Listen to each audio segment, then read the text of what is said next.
I get the other side to pay for my lawyer? It's a question that I get pretty frequently. So I want to address three things that are important to understand when you are seeking an award of attorney's fees. First, when you make a motion for attorney's fees, most of the time what you're asking is that the court order the other party to reimburse you for what you've already paid your attorney.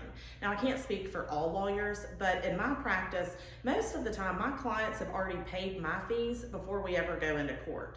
So when we go into court, if an attorney's fees award is entered, then the other party has to reimburse them for what they've already paid me. So my client's obligation is to me, and then the other party's obligation is to my client.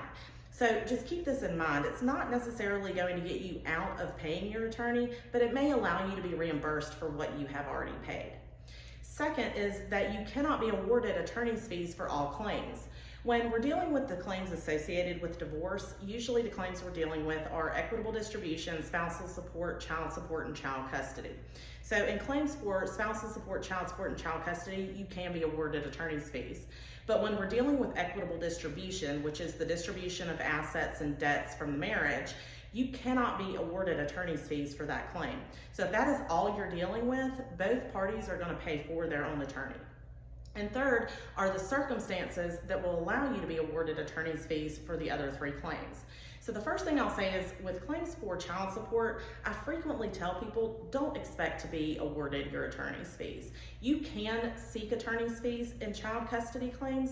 I just don't see them awarded that often. But that's something to speak with your attorney about, and whether or not it's likely to be awarded attorney's fees for a child custody claim in your case and in your jurisdiction. With child support claims, you can be awarded attorney's fees, but in North Carolina, the court has to find that the other party has paid an insufficient amount of child support. So it's really going to depend on how much they've been paying versus how much they should be paying in terms of whether or not the court is going to order that they pay your attorney's fees for a child support claim. And with claims for spousal support, you can be awarded attorney's fees, and I think this is probably where I see attorney's fees awarded most often. But it does depend on the circumstances of your particular case, and that's, again, something to speak with your attorney about. If the other side is already paying a substantial amount in spousal support, you may not be ordered attorney's fees. They may not be ordered to reimburse you.